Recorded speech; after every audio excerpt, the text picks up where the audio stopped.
Здравейте!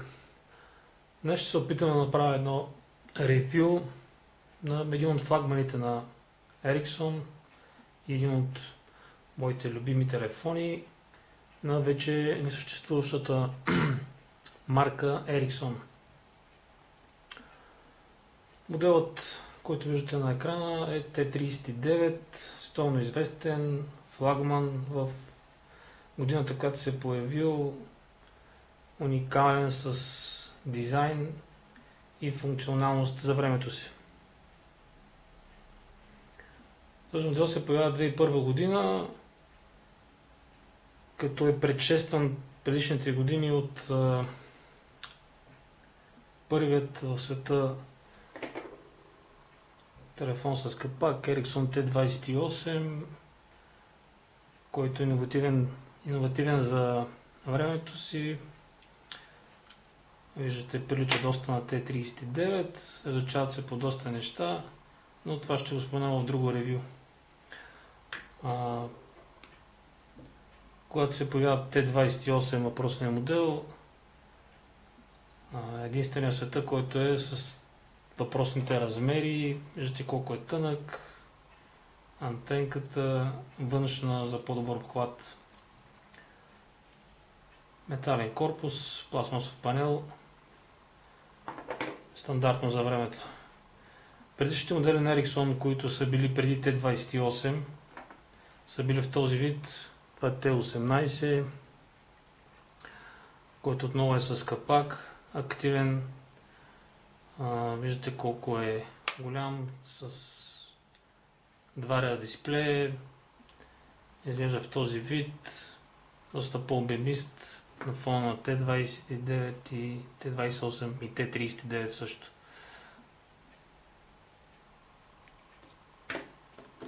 А преди T-серията на Ericsson T18 и другите предшестващи, телефоните на Ericsson са изглеждали в този вид, като 628, също един от флагманите на Ericsson за времето си.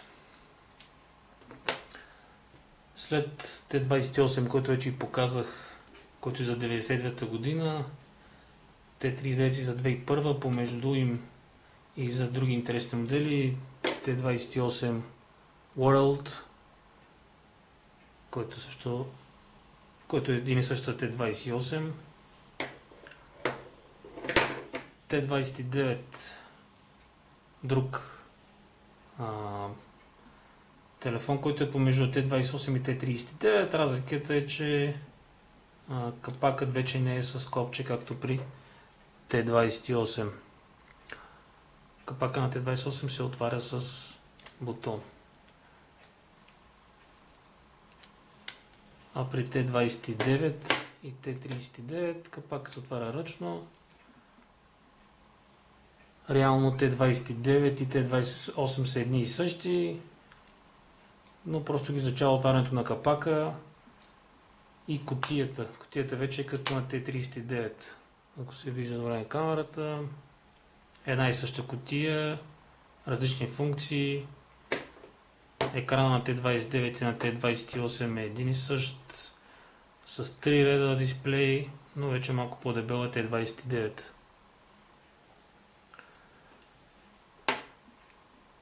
След това и зад T20 отново също отваряш капак, малко по-дебел, но той пък се отличава с много мощна батерия, 1400 мАч. След това и зад бизнес моделите R520, който е реално същия като T39, само че е във формата на бар.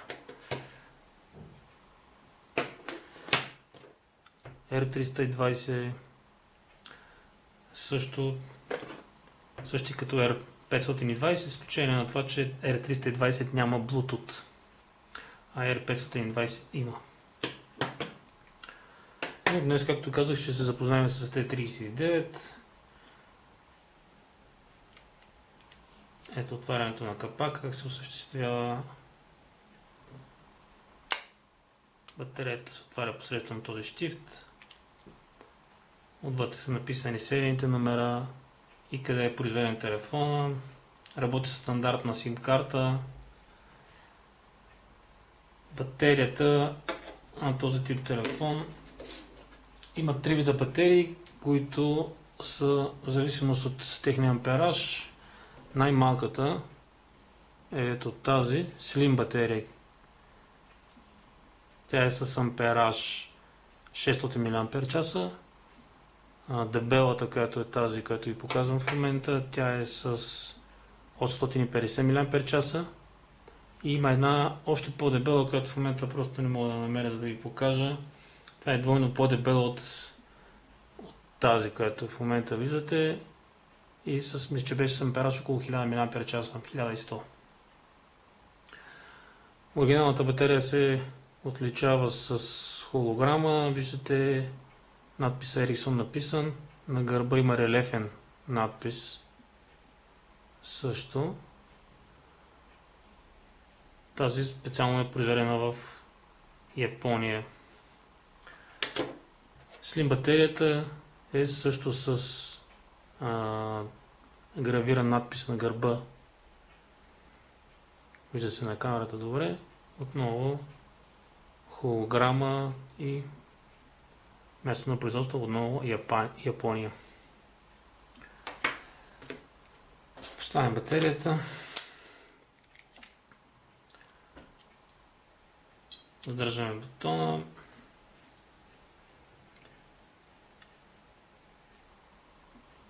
Екранът свети в синьо. Появяват се за Ericsson стандартните икони. Получим съобщение. Ето така изглежда при запалено на положение на телефона.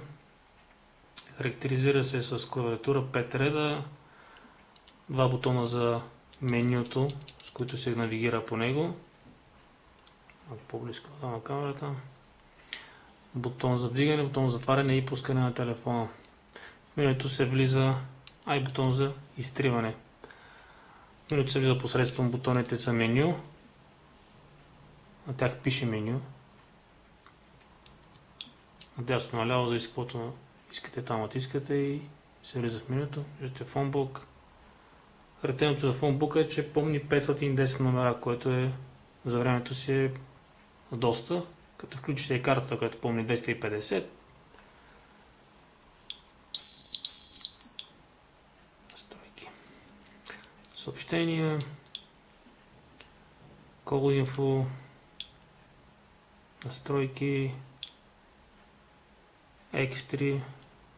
В подменюто се влиза чрез бутона Yes. Ето Voice Memo има, календар, Infrared Port, Bluetooth и всякакви други калкулатори, игри. Игрите са много интересни. Има Tetris, който се играе на страни. Сега ще ви демонстрирам.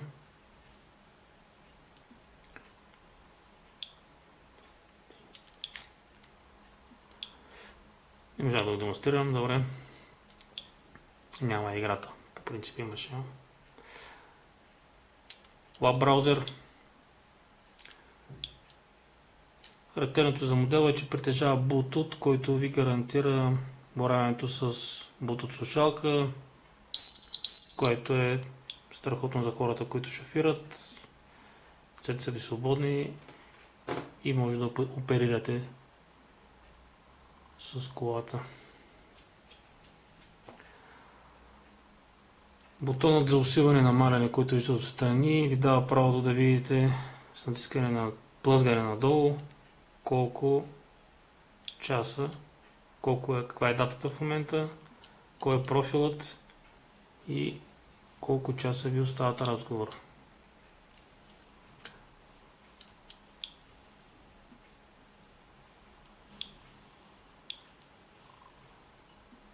Ето в момента пише 2 часа и 36 минути. Разговори стендбай 95 часа. За тези хора, които не познават толкова добре телефона, мога да кажа няколко неща специфични. Ericsson имат едно страхотно набиране, бързо, което малко хора го знаят. Това е чрез клавиатурата. Ако искате дадено име да наберете, виждате от клавиатурата първите букви на името, примерно да речем, че искате да наберете Даниел, номер 3, започва с буквата Д, задържате,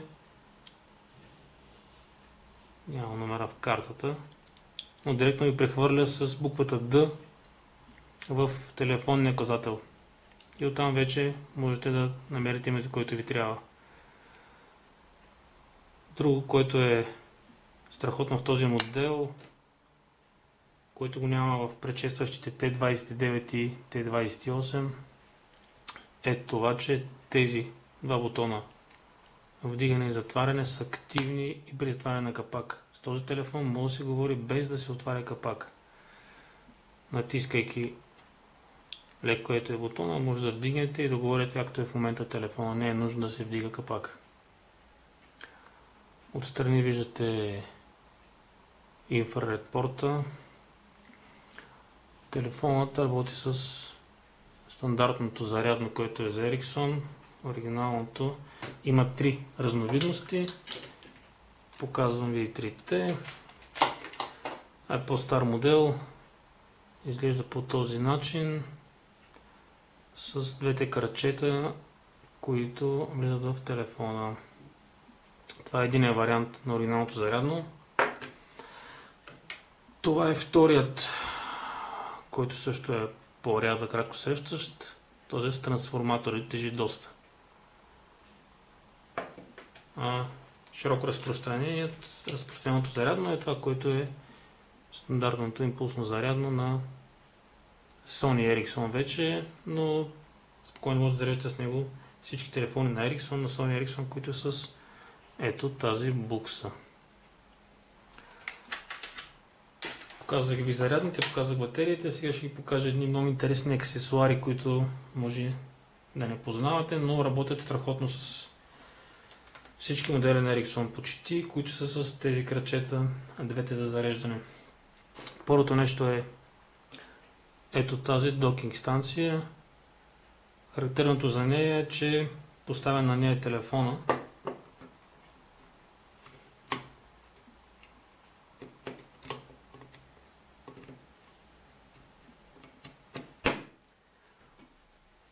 Поставя на нея телефона, може да вдигнете. Това е докинг станция, която има колонка. Има един бутон ето тук долу, с който вдигате и през колонката се чува като спикерфон, работи един вид. Също така има бутон за спиране на микрофона, ако искате да си говорите нещо, а да не ви чуват. От тази страна на телефона.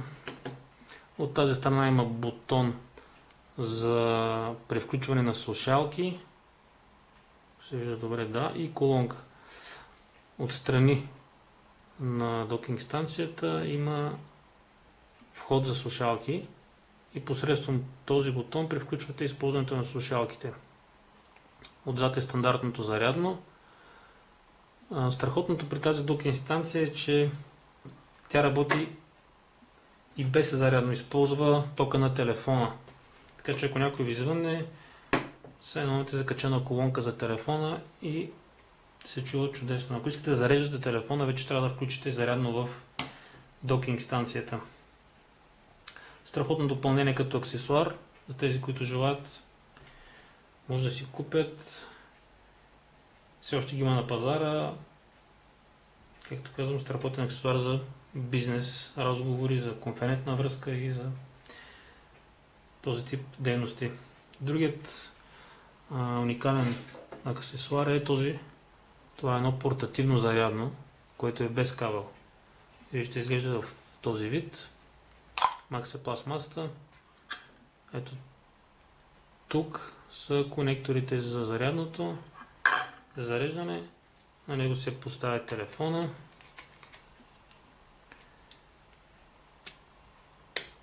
И по този начин стои в контакт. Е така изправен и така се зарежда.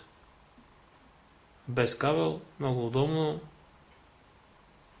Затова се води портативно зарядно, навсякъде с вас, без кабел.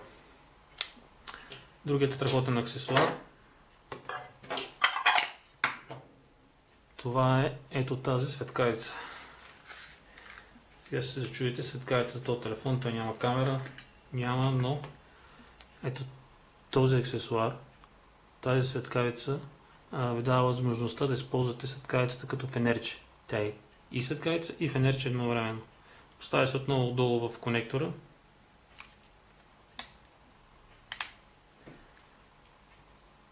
Телефонът те разпознава, като направи контакт. И ето виждате, че свети. Стар телефон с фенерче. Все още може да се използва по-добре от свети, отколкото Nokia-те, които имат фенерчета. От тук се спира, му си бутон отстрани. Ето от тук. Спирате, от тук пускате фенерчето. Отново използва тока на батерията. И третият най-уникален аксесуар, който може би не всички познават, много рядко за намиране, е този аксесуар. Ето това нещо. Този аксесуар е MP3. За тези, които не са запознати, този аксесуар посредством ето тук една дупчица има, ако се вижда добре на камерата, в нея вкарвате memory карта, така наречените MMC, които вече не се използват никъде, но може да се намери с малки мегабайти, 32, 64, 128, мисля, че беше най-голямата.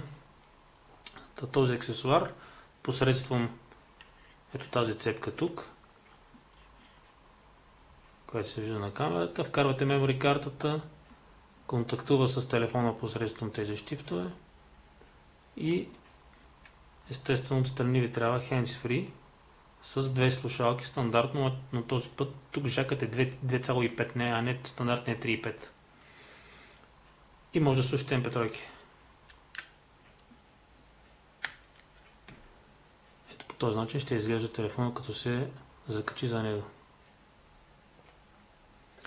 Също така, не съм го извадил, има и радио за модела, който изглежда долу-горе в този вариант. Прикрепя се отдолу отново и имате радио на този телефон.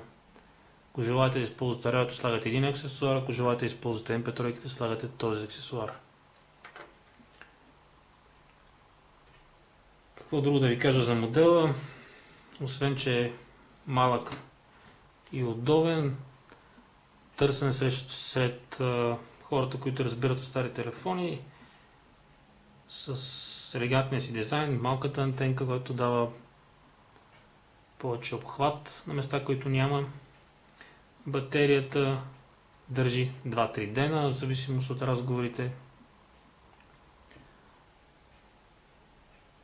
И все още актуален, ако искате да бъдете интересни на улицата и да изглеждате интересни на хората, това е телефон, който ще ви направи индивидуален. Това е за този модел. Надявам се скоро да направя други ревюта за другите, които виждате тук. Имам и още, но ще ги се видим в друго видео. Чао!